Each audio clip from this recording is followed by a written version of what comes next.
All right, well, welcome everyone. It's so wonderful to see so many of you from all over the world joining us.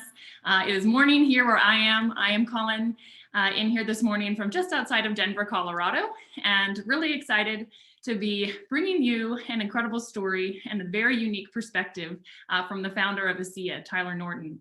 And you know, Tyler, for the last 5 years, I have spent most of my days meeting other entrepreneurs, meeting business owners. And something that I absolutely love asking all of them is, how did you get into what you're doing? I absolutely love hearing people share, the random doors that seem to open and just how beautifully things start to unfold to get someone to where they're supposed to be.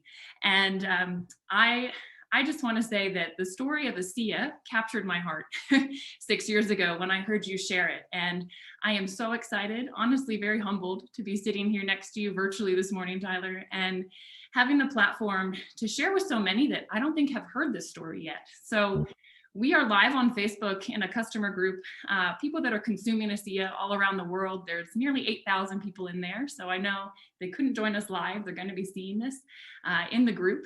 And, we have several hundred here with us on the webinar. So before we begin, those of you that don't know Tyler, just a little bit of background before he even founded ASEA. Tyler actually had a career in the financial services industry. He had a 2-decade career there where he was very successful. He served as VP, senior VP, chief distribution officer for several multi-billion-dollar financial organization. And I think, beyond Tyler's diverse leadership experience, I think what I really enjoy the most about him is he brings humanity to business. He has a podcast called The Corporate Soul, and he really talks about, how can you keep a soul in an organization? And really has created a culture here at ASEA of just motivating people to reach their full potential. And it is something that I know I personally have benefited from, the person I have become through my time with this company. You need a telescope to look back at where I was 6 years ago. And I'm just really excited, Tyler, to have you here this morning. So thank you so much for saying yes and for joining us.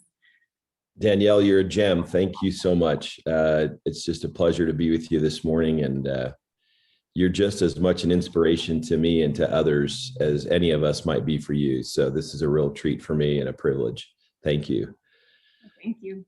So I want to jump right in. We're going to jump straight in. And the first question I really have for you is, can you take us back to when you first were made aware that this biotech company had a discovery and how it is that you and your father really got involved with it at the beginning? Yeah, thanks. I really don't like to think that I'm the founder of this company. I really give the credit to my dad, and to understand a little bit of this. We think of it as an odyssey. I mean, it's just a crazy story, but maybe it would help to just let you know that my dad was a strategist, was the head of strategy for Kraft Foods in Chicago before his retirement. And right around the time of the Olympics were in Utah, he retired to Park City, Utah. And I was the benefactor of my dad's experience. As you mentioned, I was an officer in a financial services company, and I started going to my dad saying, can you teach me strategy? One of the rare sons who wants to learn from his dad. It took me a while to want to learn something, Danielle, from my dad, but I really was intrigued with his background and what he had accomplished. He had been very successful in Fortune 50. And so when they retired to come out west from Chicago, I was living out here and started asking him to teach me. And he taught me these powerful, simplified strategic planning frameworks. And I kept going to him and saying, Dad, I'm teaching some of these principles inside my company. I'm teaching them to top producers in our financial services network. They're coming back to me saying their clients are wanting it. I was starting to get asked to speak at CPA firms for businesses that had done work with our financial firm. Like, it was really interesting. It just started to organically grow. And I said, you need to come out of retirement and consult a little bit. And so he formally put together some of these tools he was teaching me. And almost as an avocation, almost like a hobby, he started to continue to consult. One of the consulting engagements he did was for one of the largest food producers in the country. They asked him to run a subsidiary biotech company. And he spent 4 years running that company. And I was asked to go do a consulting engagement for a separate biotech company, the company that kind of spawned what is now ASEA. And given that my dad had had this 4-year contract of being the CEO of a biotech, I called him, and I was the senior vice president of a large financial institution. So this was almost a hobby, but I had taught this process to so many people that I got a call to come meet with this company. And so I called my dad. I said, "Do you have any interest in going with me to meet this biotech company?" And so we went together. Absolutely had no intentions or really any idea of where that would go. And I can even take it back. You talk about the incredible kind of almost back audit you can do on life, people you meet, and simple little choice point moments in a day or in a week that you really don't think much about that can truly have a trajectory change on your future. And that day when we went to meet with this little company obviously proved to be one of those. We were there really in the capacity of strategists, helping them to rethink about things. And they started to share with us these two technologies they were developing.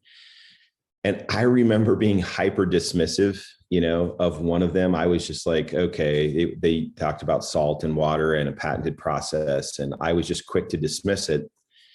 And we took them through our process, and I didn't think much more of it. They seemed very intrigued with my dad because he's really good at what he does. And I had kind of connected them and said, "Hey, if you want to take this further, I'm really busy right now, but I just thought it'd be nice for them to meet you." And boy, what ensued from there, they asked him to sit on the board of directors. He started really investigating their technologies. And that's how we met what is now, the Redox technologies that underscore our primary kind of hero products. And there's a lot more to it. My guess is as we go through the interview, I might fill in some additional blanks, but it was really because of strategy and the consulting work we were doing where we met this company. And ultimately, my dad was on the board of directors there and went ahead to buy the patents and the research. And that's how we did it. It was just really fortuitous. It wasn't like we set out to start, a company in health and wellness. It was my dad ran into it, and I really didn't believe it as quickly as he did. So to his credit. I love connecting the dots backwards. Yeah. And as you said, these little choice points, it's absolutely amazing. So kind of going off of what you just said, once you and your dad realized, what you had your hands on, I would actually say, I guess it's your dad that realized what he had his hands on, and you didn't really believe what the technology would do for people. Yeah, I don't think anyone does at the beginning. I mean, let me back it up and I'll pick up where I left off and maybe fill in that to answer that question. So here's a 69-year-old, 70-year-old father who has been very, very successful.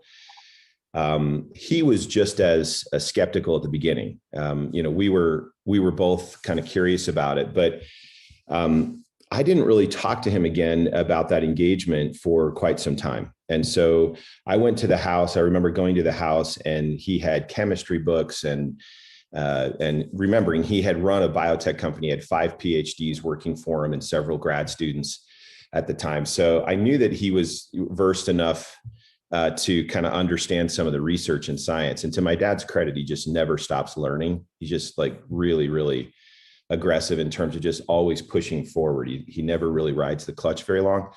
And so he was, he had all these books out, and I said, what on earth are you doing? What's going on here? And he said, "Well, don't you remember the company we met with? I'm digging in on this technology they have." And I said, "The one that was made from salt and water?" And he said, "Yes." And I said, "You're crazy, Dad. That's a dead end. I mean, that's a control alt delete. There's nothing really there." And he said, "Tyler, look at this research." And I remember they had dropped several boxes of research off, and he was calling the lead researchers at major universities. These are universities you would recognize the names of very quickly. The Indiana University, UCLA, one was done at Harvard, several other schools, and they were all doing small studies in service of this biotech company's original plan, which was to develop something that might be picked up by a much larger pharmaceutical company that would want to take it in a certain direction. And so here's Dad, he's got all this research, these books laid out, and he proceeds to tell me about this technology. And maybe it's because we're father and son, but I was pretty quick to hit the mute button on the remote and just like, okay, dad, and wished him well and went back to my day job. And the next time I saw him, he had this device, one of the small devices at the house. And he had these mason jars of like clear fluid in it. And he was like, I walked in, he's like, you need to drink this. And I was like, whoa, time out. It looked like moonshine. You know how they make moonshine and put it in these mason jars. And I was like, Dad, what on earth are you doing? And I kept pushing on him. I jokingly say he looked like the scientist from Back to the Future. He's in the basement and he had all these weird flux capacitor type looking things. And it was just, and I remember driving out of the house, Danielle, one time saying, my dad's had a great run, but the last chapter might not be his best, but I'll give him a hall pass because he's had such an awesome career. And so, I don't know of any person I've really truly met that's never heard of this technology that immediately goes, oh, it makes all the sense in the world. I will say this, if you look back at some of the most profound breakthroughs, not just in our lifetime, but like several lifetime spans, right? They're like these really elegant, simple things, super counterintuitive, and I don't have to name them. You can go find them. I mean, there's so many elegant, simple things that end up becoming fairly profound. And, but I do want to signal to anybody watching this, like, if you didn't believe this and still don't believe this, I don't blame you, because I certainly didn't either. And it wasn't until, I had a close neighbor that was going through a real serious challenge, and we discussed several ways we might be able to help that person. And, my wife and I were talking and saying, maybe we take the kids for a weekend so he and his wife can spend more time together. He had basically run the circuit of professionals that might be able to help him, and nobody was really able to help. And so, and then I thought of what we affectionately refer to as the stuff, the technology, the moonshine, the stuff my dad was working on. And I called him, and he was so emphatically confident, that it would help. And I remember being a little indignant. I was like, Dad, listen, you don't know. How do you know? How do you know this isn't going to negatively affect him? How do you know this might not interact in an unfavorable way? I mean, you come across, and my dad's always been someone that's, I tell him this kind of as a jab. I would say, Dad, you may be wrong, but you're not in doubt. He's a really confident, kind of driven person. And I was trying to create a little bit of space, like, you may be wrong here, right? And nevertheless, all I could think about was this neighbor of mine, Danielle, was the same age and stage in life as I was, little kids at home, and he really was in a bad situation. And so I found myself with a great deal of empathy and wanting to help. And so I said, what do you have to lose? I'm embarrassed to admit, and anyone who digs on this will know, that I was so concerned, so fearful of what might occur, that I decided I would give the product, which my dad made and put in like a 5-gallon, almost like a camping jug. And I was so nervous about it that I gave it to the leader of my church who knew this neighbor, and said, you need to give this to that neighbor. And he's like, well, what is it? And I said, I don't know. And he said, well, what can I tell him? And I said, you can't tell him I gave it to you. It might help him. And it was kind of a comical thing. And again, those choice point moments, right? I was never imagining I'd be on a Facebook Live with several hundred people around the world, or I just wasn't. I was just a neighbor. And, maybe in some ways that foreshadows the power of just sharing something that you think might help someone. I mean, honestly, that's sometimes how simple this needs to be, is sharing something that might help someone. So I did. I wish I was more confident and could sit up tall and say, that I did this, but I gave it to this church associate of mine, who then was confident enough, bless his heart, to take it over to this neighbor. And what happened from there has now happened, really almost untold numbers of times. I just can't even count it. But this was the very first of my personal experiences where several weeks after sharing it, he reached back to that church leader and said, where can I get more of the stuff? Again, this is pre-ASEA. And of course, the church leader calls me all excited and says, hey, something good is happening here. And he's pretty confident it's because of the product. So, I will admit that I went through my journey of being fearful and doubting. And I think those things are kind of like, kissing cousins, right? Where fear inspires doubt and doubt kind of promotes the fear. But sometimes you have to have a really stark contrasting moment that introduces hope, like a moment when you might be willing to say the two words, what if, where you're like, maybe there's more to this. And of course, I've got my dad ringing in my ears saying, hey, they don't know what they have here. There's something very significant. Now, he had since purchased the patents and all the research and was starting to look at ways to potentially commercialize this. And so it was really quite a story. I didn't want to tell my dad he was right, yet, because that was an enormous moment of inferiority, which had long-standing been my arm wrestle with my dad. So I said, I'm not going to tell him. So I decided to, instead of calling him, I called the neighbor. And it was kind of an awkward moment because I'm like, well, I gave the stuff to the church leader friend who gave the stuff to you. And, he got really quiet and almost kind of pensive, and then just said, do you have any idea what I think you've done for me and my family? And I just remember saying, no, I don't. I mean, like, just to be honest, I don't really like, I don't think we should say something unless we truly feel it. And at the time, like, there was no vision for ASEA. I had no motive other than maybe this helps somebody that's at the same age and stage that I am get through a very difficult time. And now he's on the phone in a very kind of almost reverent way saying, do you have any concept of what this has done for me? And my only answer at the time was, I don't really know. Could you talk to me? And I'm also embarrassed to admit that I had him come to my house and I set up a video camera and I recorded he and his wife talking about their challenge and their experience, just so that I could get more confident that what dad was doing in his last chapter was not going to be like some really bad turn. And, one single experience, I kept saying, come on, this could be any number of things. This could be, I used to say, your mind is a pharmacy. You can believe something and you can create the outcome in your body. And so and then he reminded me, even the neighbor said, well, I didn't know what it was. I wasn't, processing it through any kind of a lens of anything. But I will say this, and again, I may be bouncing around some of the questions you intend to ask, but I just know that for me, that first experience was compelling enough to engage in the process of asking, what if this could help? And at the time, my dad was starting to unpack the whole concept of redox signaling and redox in general, redox biochemistry, redox biology, and then the role that redox plays in cell signaling. And it was just such an interesting and very, very foreign thing for me. But when it became real, like when a husband and wife were sitting in front of me saying, do you have any concept of what this has done for us?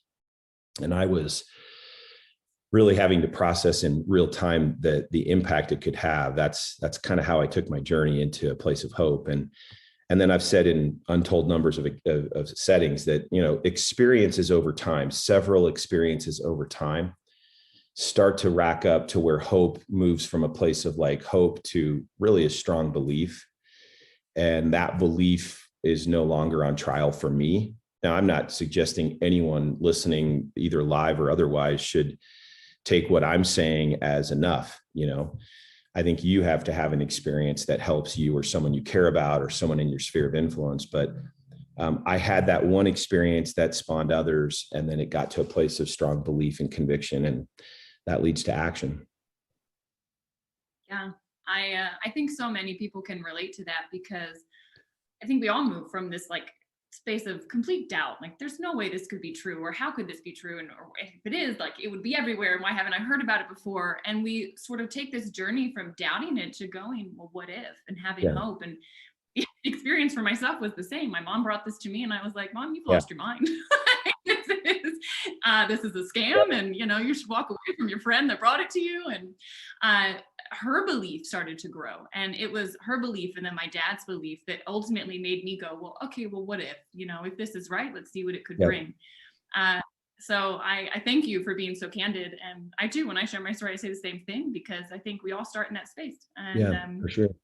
I want to take now from, you kind of mentioned this, your dad was starting to look at what he could do to bring this to market. And the intention, I believe, was to sell it. And so can you walk me through what happened as you all started to look, what is the best way to bring this to market? Yeah. So you got to remember, my dad's a consumer goods guy. Like, he knows his way around that space pretty well. And very close, like first name basis friends that were on boards of very, very large pharma companies. I mean, he had a great network. And so I think some of the folklore around this product is that my dad had this magnanimous vision to save the world. And that's not true at all. I mean, it was just, let's buy this house and paint it and recarpet it and let's flip it. And but I will say that as he started to better understand and he started to deepen his belief that there was something compelling here, it caused him to have to stop and reflect about, how will this be used if I sell it? How will this make its way to the benefit of others if I sell it? Now, my dad wasn't like ridiculously wealthy, but he was very well off. And, he had retired in his mid-50s from senior executive positions in Fortune 50. He had done well enough, built a beautiful home in the mountains of Park City. I mean, life was okay. Done some consulting work, went out and ran that biotech company for a season. So this really wasn't so much of an economic play. Once he started to realize that it was having an impact. And so he did entertain offers and engagements with pharma companies. I think it's dramatized a little bit, if I'm being honest, but there was a moment when he said, you know what, we've got a decision to make here. And if we choose to go this route, they were being very clear at how narrow that would be, how long of a process that would be. And the use case application, the way I like to think about it, Danielle, is like a metaphor of a piano. That route would have been one key on the piano. It just they would have said, you can play this one key and one key only. And Dad was beginning to understand, because it was signaling at a cellular level, and cells are central to every functioning part of the body, like the whole 88 keys. I think he started to realize, you know what, this may get buried.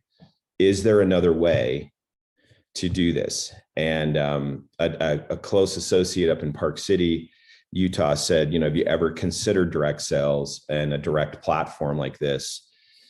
It will tend to find the people who need it quickest that way.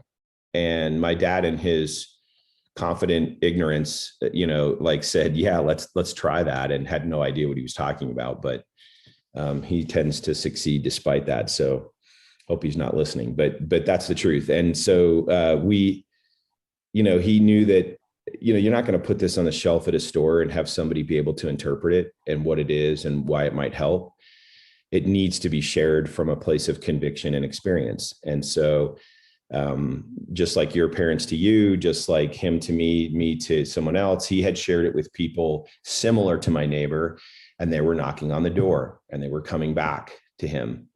And so there were challenges, but that was how he got to that place and said, let's go build a network company. Let's build a direct opportunity for people to come in as customers.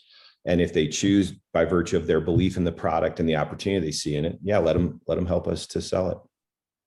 Beautiful. Well, I think that speaks a lot to the driving force behind your dad, but I kind of want to ask you the same question. So what is it that compelled you to leave a very successful career and transition into bringing what at the time many people thought was just a saltwater product from Salt Lake City, through network marketing, which is a business model that's very prevalent in your area of Utah. So I can only imagine what was going through your mind.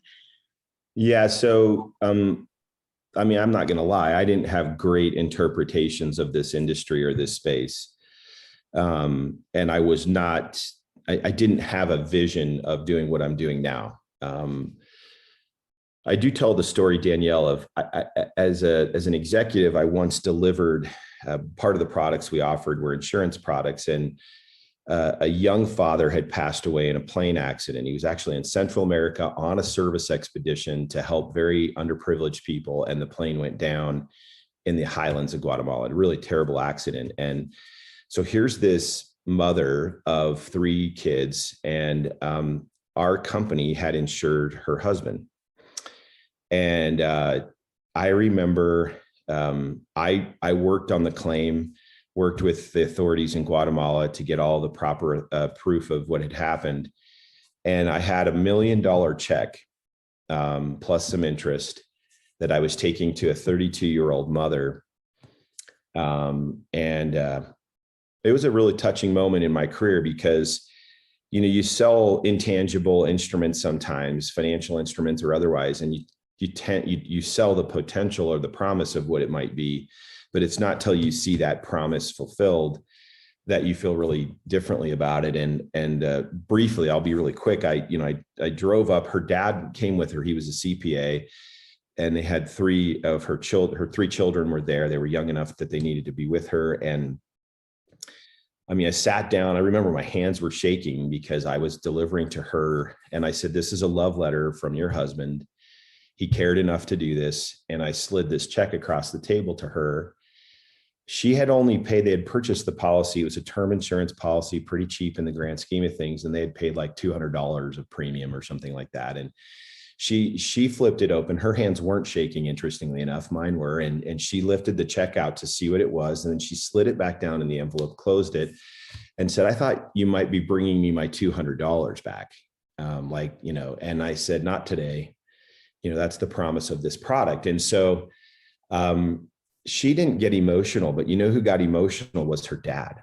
Her dad was sitting next to her and was overcome with emotion because, we had their three kids were coloring in a room, it just kind of doing things to keep their mind off the discussion. And it was just a really tender moment. I mean, I had these little kids. I had her dad who was worried about his daughter. I had a woman who had lost her husband, but a husband who had cared.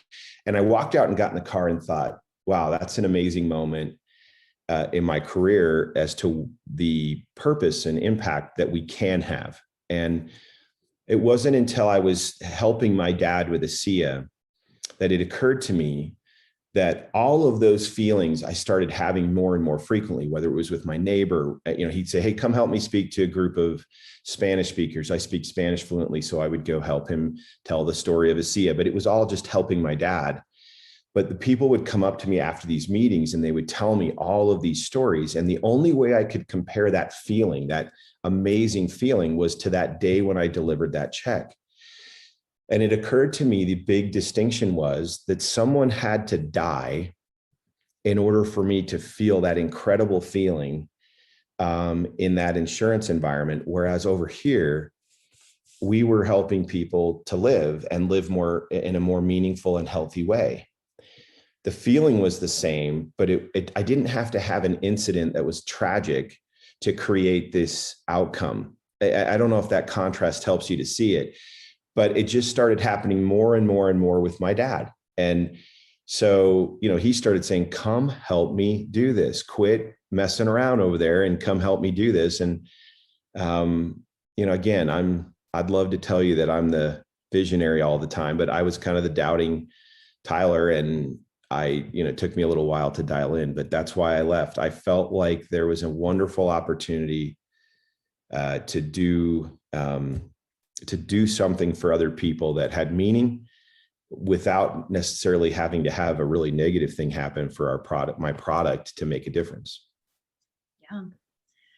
Well, that's, I appreciate, again, you being so candid and honest. And I would love to hear, what has surprised you the most? So now it's been over a decade since you made that decision. And what is it that's, I don't know, captured your heart or given you the most surprise over the last decade plus with ASEA?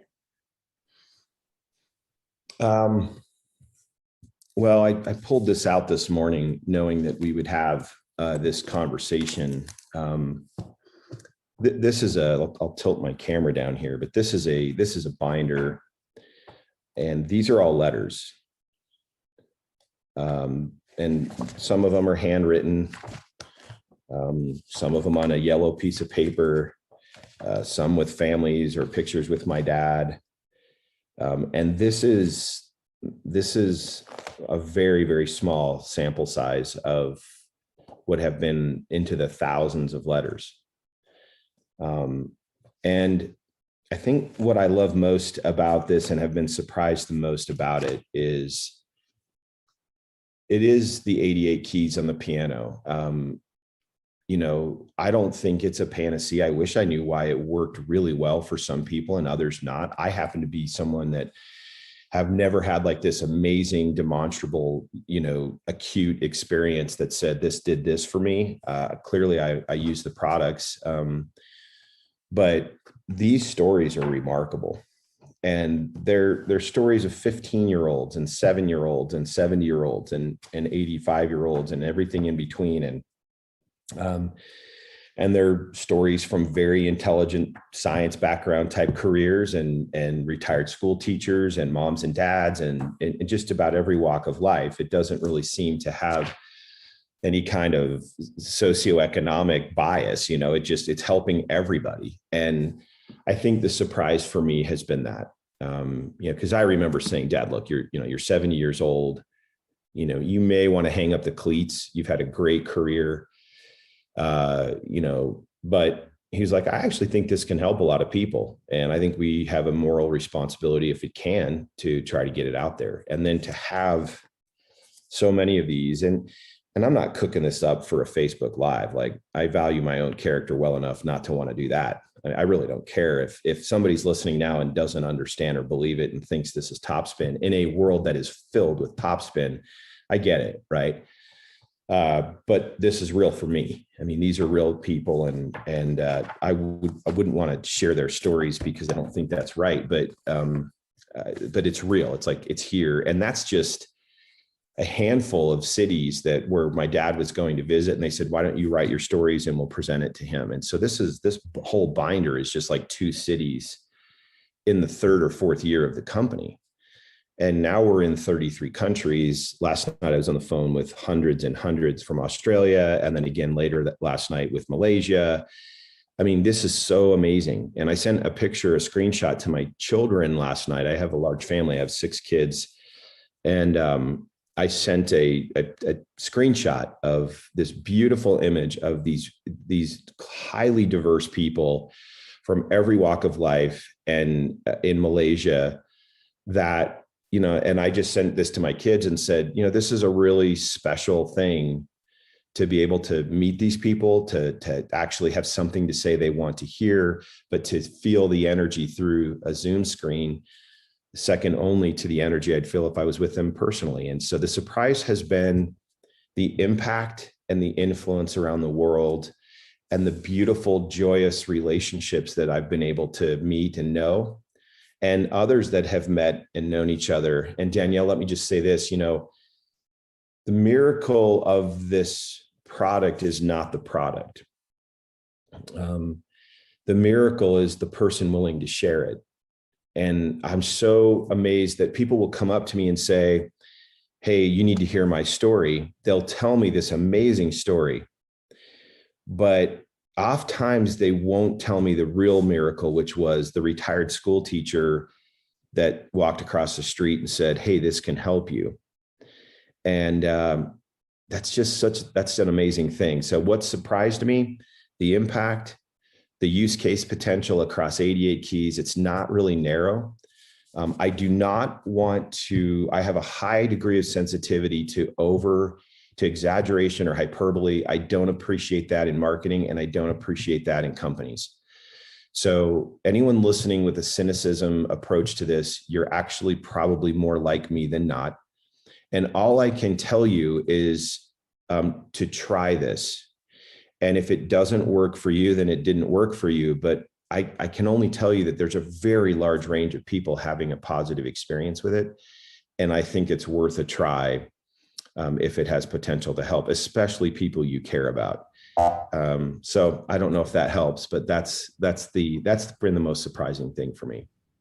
Yeah, absolutely. It helps. And I was going to ask what the products have done for you. So it's fascinating to hear that you haven't had some big wow experience, but of course, have your family on it, and you've lots of children and siblings, and I'm sure all of you take it every day. We do. Yeah, we do. And we've had incredible experiences in our family. I think, there are a lot of people that take this and don't feel anything and don't know what's happening.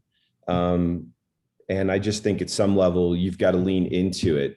I know there's a lot of us that eat things every day we know 100% are not good for us. it seems reasonable to think that we ought to be doing things that we can be confident are good for us, regardless of the fact that they manifest themselves. And by the way, if it manifests itself in an acute way, unfortunately, a lot of times that's in response to a challenge. So the preventative dynamics of what it could be doing, right, while it may not be clear to you, may be actually avoiding a lot of challenges.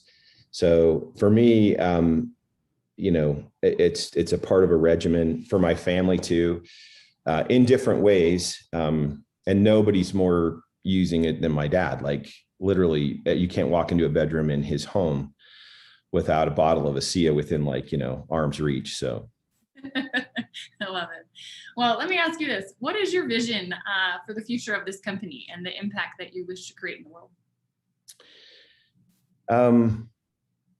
We chose to share this product with the world through people, rather than through retail or other channels. We chose people. And that has been a choice that has been a great blessing to me personally, because I believe that, wars are fought over oil, wars are fought over resources every day, but the greatest underutilized resource in the world is people.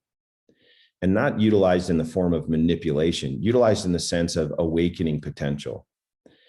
And so I get great feelings of kind of like a compensatory feeling, something that feels like it's feeding back to you, not just from stories like in that binder and the people telling me the impact it's having on them from a product perspective, but in as much as we can share this through people, I get wonderful stories back from the people that their lives are being enriched by who they're sharing it with, how they're sharing it.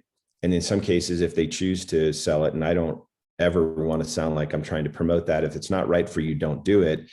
But the people who choose to do it and that start building a little bit of an income stream off of it that blesses their family. And by that, I'm not talking about Lamborghinis and yachts and clubs. I'm talking about like the dignity that comes from a few $100 extra a month to a single mom that's trying to help a child, or that's the stuff that makes me feel the best. So I don't like to think in terms of vision, in terms of just like financial imperatives. And, even though those are very central to any business, and trust me, I came from the financial industry, I can volley with the best of them on the financial side, but I'm way more interested in the impact the product can have on both people that really, really need it, like my neighbor, or people that don't know they need it and probably need to find it.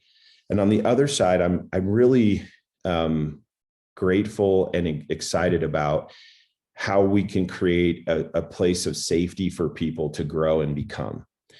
And what shape that takes will need to be decided by them. But my vision is to continue to get this around the world. I mean, we're already in 33 countries and frankly have no business being in 33 countries that quickly. Maybe if I was doing it over, I'd slow it down a little bit. But the truth is, it's gotten to people that needed it. And that was my dad's number one goal, was just achieve worldwide distribution of this so it gets to the right people. But I think I would add to that, my vision is to help as many people around the world who have an interest, or this feeling like I'm not actualizing myself. There's more of me that I want to do and become and accomplish and achieve, both in service of the people I love and in service of humanity.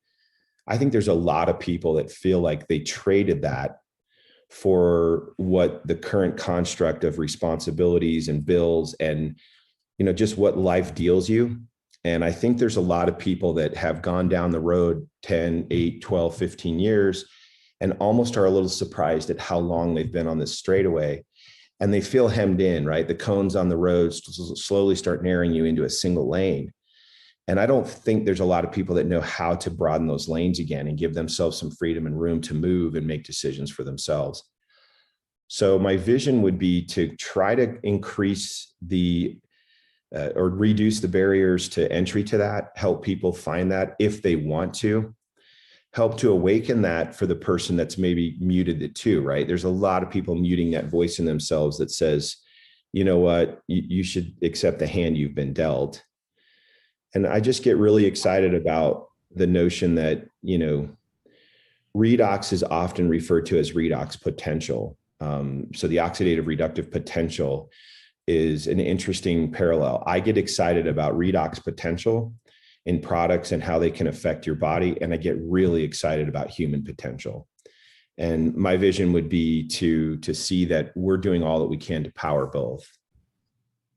Yeah, I think hopefully many of you can see now why I said part of what really makes Tyler unique is bringing humanity back into business. And Tyler, I was listening to a talk by Bob Proctor actually this morning, and he was talking about how, look, any business, like think about a hotel. If you took the people out of it, you just have, a brick and mortar edifice with a bunch of stuff in it. It's business is the people. It's all about the people. And I believe the way I look at it is, we all have a seed of potential within us. We have so much capacity, but if that seed's not in the right soil, it won't grow. And what I can tell you is you have created a beautiful environment, the right soil, to put a seed in it and allow it to grow and become. And as I said, I'm definitely a beneficiary of that. And so grateful. I'm grateful that you'd say that. It's a great metaphor. So thanks for sharing that. Yeah, of course. So I just have a few more questions, and they're maybe a little more specific. So can you speak to us about the company's commitment to science and to research, and what sort of things we're going to see coming out of the Verdis L Norton Center for Redox Life Sciences? Yeah, so there's some interesting trends that are happening. If you were to Google redox, for example, and just the word university, in the last probably 5 to 7 years, across the globe, and definitely in the United States, you would see centers that are being set up at universities called, Centers for Redox Biology and Medicine, or centers for this redox. And that maybe this would help our listeners and viewers a little bit to know that there was a really early bias to the ox side of redox, meaning the oxidant or antioxidant side. And so there were huge societies that once they started learning the effects of the oxidant role in the body, that were set up around it academically, in trade, in a whole bunch of different areas. A good example of this, Danielle, is the Society for Free Radical Biology. Okay. They were studying and focusing on what became kind of a household term, which is an antioxidant. They were studying, the free radical effect in the biology in the body. 4 or 5 years ago, they renamed themselves the Society for Redox Biology.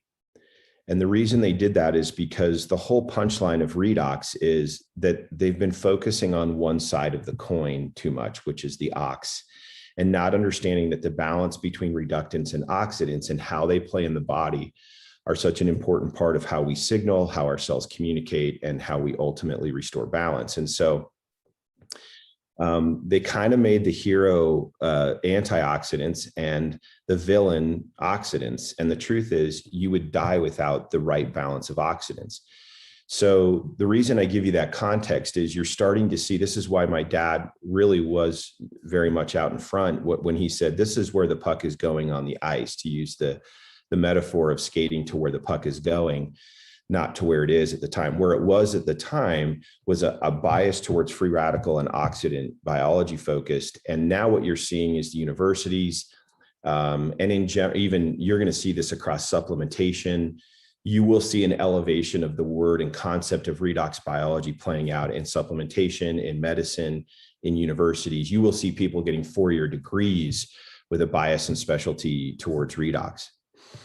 So, the science, what's cool about that, and the reason I bring that up in the context of your question is that, we kind of felt like we were alone 10 years ago trying to find people that might want to partner on a research initiative, or that, want to do certain types of science. And we're starting to build relationships around the world with folks that are in this academic space that are doing research. And so one major initiative we have as a company is, as we build those relationships, to explore research initiatives that not only affirm what we already have, but start to open up potential for future product. And that intersects with the Verdis L Norton Center for Redox Life Sciences, because we start to kind of collaborate. So our internal teams on the R&D side are starting to build relationships on the outside.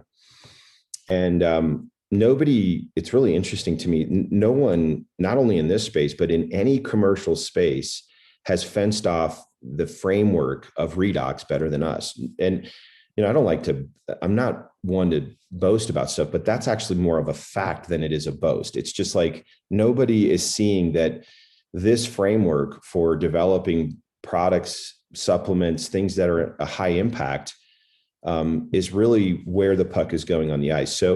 So we are committed to science and research, but we've kind of felt like we've been on an island for a long time. And now we're starting to see people going, hey, this is really important. And it's also opening up not just keys on the piano for our current hero products, but new keys on the piano and the piano of Redox. And I would expect for us to, and we are working on initiatives right now to kind of drive us into increased exposure to what Redox means for the body in the form of products.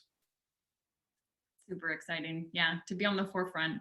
It can be lonely, but like any new innovative technology, right? There's a gap and then just more and more starts to fill in. So one question I do have, can you tell us about the vision for the expansion of products outside of just the Redox technology? Why are you all creating things like the ASEA Via line? Yeah, I mean, I want to be clear. I get a little disappointed when I hear people in our networks, kind of overstating that, all you need is one thing. I mean, nothing could be further from the truth. Please don't do that if that's you sharing this. I mean, we have a very powerful product and technology across the Redox range, but nutrition and supplementation of the right things in your body matters. So our Via line is aimed at, you're going to need to arm your body with the right nutrition in order to take full advantage of the cellular potential you have. If the cell's not signaling and firing, yes, that's a problem. If the cell is signaling and firing in absence of the right types of nutrients and what it needs for all of its functioning organelles and different parts of it to really play their role in synchronicity, I mean, then, yeah, I think it's pretty clear. So we aim to try to stay like kind of center lane or fairway for us is definitely going to be Redox, but there's ancillary things we can do. And I like to think that our goal is to bring high impact products, but also high integrity products, just products that you can feel good about. A lot of the people sharing ASEA are already buying other products in the nutritional supplementation space, and we would just like to be a consideration for that. But I don't know that will ever be our middle C, right? I think our middle C will always be centric on our current technology and the patents and things that we've kind of pioneered. Yeah, makes absolute sense. And I think I'll get a lot of messages if I don't ask you this question. So you kind of hinted at some new products. Anything you can tell us about what you're working on or where you see taking the Redox technology specifically from here? Yeah, I think maybe building off of the answer I gave you about how the research community is pivoting and such, we're really trying to see where we could take Redox as a broader framework for supplementation. I will be honest and tell you, I think we would have to look for a long, long time to find anything quite as impactful as what we've had up to this point. The more I look, the more work we do, the more research we do. I'm amazed at the fact that Dad had the vision to see what this could be. And I think without pulling back the blinds too much, because we're still working on things, I'm encouraged by things I'm seeing. I'm encouraged that for example, there are things we can do in topical application that better harness Redox principles that allow us to do more for skin. That's definitely a big discussion point. There are things we're learning about our own core processes that portend possible additional products that we're working pretty aggressively on right now. So I don't like setting an expectation that I can't fulfill, but I will tell you that I've come to the conclusion that while we should never stop looking for another ASEA Redox type supplement, what Dad found early on was already 20 years in incubation by then. And so for us to have picked it up at that point, and now we're 11 years, that's a 30-year process to get to what this is doing in the world, which is kind of scary and humbling, right? To think so many people need it. I think of one particular story, a video shot in a marketplace we're not even open in, of a very, very challenged little boy. And it was done in his language. And I don't know that I've ever seen anything more impactful than this story. And to have that kind of impact on the needy of the world, in the sense of any kind of challenge they're dealing with. I don't know that you're going to find something quite as strong as what we've had. I think that will always be our middle C. But as I mentioned earlier, redox principles, as it relates to redox biology, please understand, redox biology and redox biochemistry as a phenomenon is the transfer of energy. It's like central to all human life and all plant and animal life, like everything. There is no way my hand moves without redox, biology. The energy required for those fingers to go down and up, right? This is all about energy transfer and the utilization of energy in our bodies in a way that helps to signal appropriate functioning of how things were intended to work. And it can be a little slippery at times because the concept can be a little hard to understand. But just think about, there is really no signal. There's no Zoom call without energy. If I don't have my laptop plugged in, receiving a form of energy that powers my screen, that sends that signal, right? So you can see the relationship in so many other ways. There's energy. If this is batteries done, there's no signal being received or sent. So when we talk about cell signaling in the context of redox, we're talking about the energy transfer that promotes that signal. And that's sometimes part of the story that's kind of backstory that we don't elevate as much. When you think about new products in that new context, you start to say, I got it. There's the transfer of energy, and the way you manage electron transfer is going to be an interesting part of the future, not only of supplementation, but I genuinely believe of health and medicine around the world. So that's kind of maybe a 50,000 foot answer to a question I know you'd love me to be like 10 feet off the ground telling you, but we're still working on the specifics. So I'll give it to you in the abstract. That's fair. I'll be patient. Thank you. And I guess last thing, Tyler,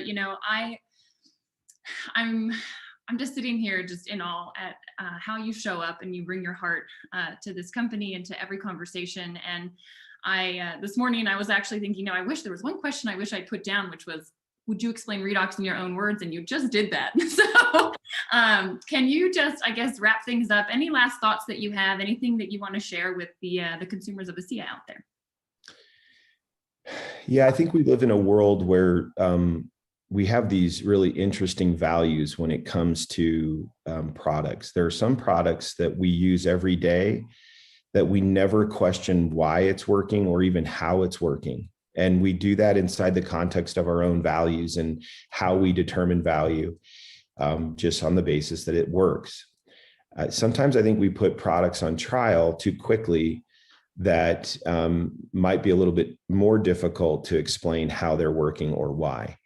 But it's a strange, almost hypocrisy that consumers can get into, where they're more than willing to invest time, energy, and resource and money into products that they just either believe or feel work, but really can't communicate the mechanisms of why it works or how it works. I would submit to you that you would be far better off to lean into just trying it and just sharing it on the basis of what you're feeling or hearing, rather than putting it on trial. Like, try it, but don't put it on trial, and give it some time to help others. I would also like to say that my dad drives the same car, wears the same clothes, eats the same food. I mean, is still as obnoxious in the same ways. I mean, nothing has really changed. And I love him, by the way, those are jokes, but nothing has really changed. What is, I'll go to the house, and this is real for me. My dad was not a highly emotional person. He was not the emotive dad that was affectionate or anything. He was a hard driving worker, A-type personality, and sometimes an absolute bear to be around. But the truth of the matter is, like, this has broken his heart in a very beautiful way. He's really tender, and he sits at home in retirement and gets letters, and I'll walk in and he'll pull a binder like this. And so, literally, this is what he'll say to me, Danielle. He'll say, what am I supposed to do about this? And then he'll hand it to me. And then I'll read a letter. And when I look up, he's like, his lip is quivering. He's like, what is that? Like, how does that happen? So he's still kind of falling in love every day with wow, this can help people in a way that I don't even think he envisioned.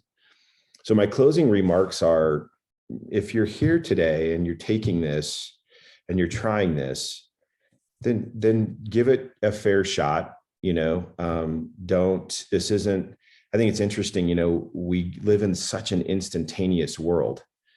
I used to have to decide I liked a song, be willing to buy the entire album to get a song, drive to a music store, invest in a 1 hour's worth of music to get 4 minutes that I thought was really good, and then go home and put this on a device that would then, maybe record it from a vinyl to a cassette, then go to my car and listen to it. It was like 50 steps. And now I can just decide in a flash if I like this song or not. I mean, it's such a different world. We're expecting things really fast. Maybe the right analogy is like a true good dinner isn't cooked in a microwave. It doesn't happen fast. Like the things that take time, give them the time, and maybe don't put things so quickly on trial. The other thing I would tell you is, if you're on this call, you're not on just for you. And I would challenge you to think about, I just think it's important that you look for people that you might be able to help with this, because you may not have a product experience, but you may be that person that opens up a world of hope to someone that's struggling with something. So yeah, those are my closing thoughts. Well, thank you, Tyler. I don't think I could wrap it up any more elegantly than that. So I will just say thank you so much. It's been honestly an honor and a privilege, and I thank you. I know this is reaching a lot of people and those that need to hear it today and in the weeks and months to come. So thank you again, and I hope you have an absolutely beautiful weekend. Thanks a lot. Appreciate it. All right, bye. Bye-bye.